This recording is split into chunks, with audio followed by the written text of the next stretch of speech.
ബഹുമാനപ്പെട്ട ഉസ്താദുമാരെ, എൻ്റെ പ്രിയപ്പെട്ട കൂട്ടുകാരെ, ഞാൻ നിങ്ങളുടെ മുന്നിൽ നിൽക്കുന്നത് ഒരു കൊച്ചു കഥാറായനാണ്. എൻ്റെ കഥയുടെ പേര് വിസ്മയം തീർത്ത കാരുണ്യം. മക്ക നഗരം വിജനമാണ്. മനസ്സിനെ കുളിരനേക്കുന്ന കാലച്ച ഓരോ മന്ദരയും കൊതിച്ചു പോകും.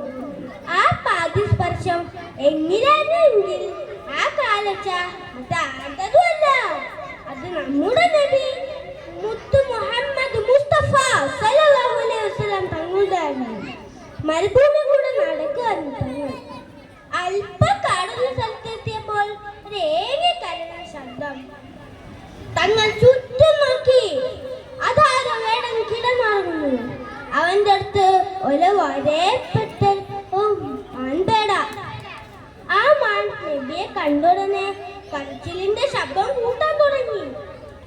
കണ്ണീരൊൽപ്പിച്ചോണ്ട് നബിയോട് പറഞ്ഞു, നബിയെ, ഞാൻ പ്രസവിച്ചിട്ട് 3 ദിവസമായിട്ടുള്ളൂ. എൻ്റെ മക്കൾക്ക് ഭക്ഷണം തേടി ഇറങ്ങിയതാ. ഇത് കേട്ട തങ്ങൾ വേടനോട് പറഞ്ഞു, ആ മാൻ ഞാൻ അയച്ചു വിട്ടേക്കും. ആ മാൻ അതിൻ്റെ മക്കൾക്ക് ഭക്ഷണം കൊടുത്തിട്ട് തിരിച്ചു വരും. ഇത് കേട്ട വേടൻ പൊട്ടിച്ചിരിച്ചു. ഈ മാൻ തിരിച്ചറിയുന്നാണ് എന്തിനാ?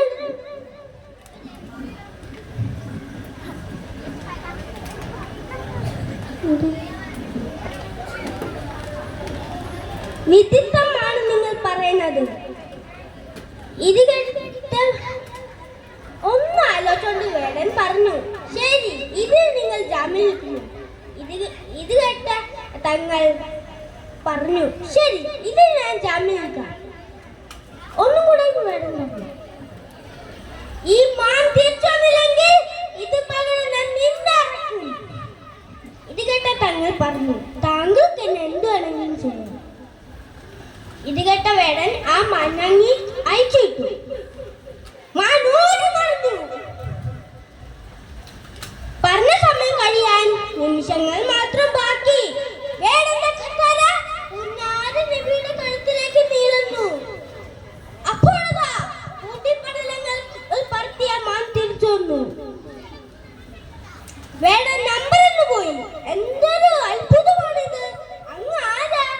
ഇത് കേട്ട് തങ്ങൾ പറഞ്ഞു, ഞാനന്ന് അന്ത്യപ്രവാചകൻ മുത്തു മുസ്തഫ സല്ലല്ലാഹു അലൈഹി വസല്ലം തങ്ങൾ.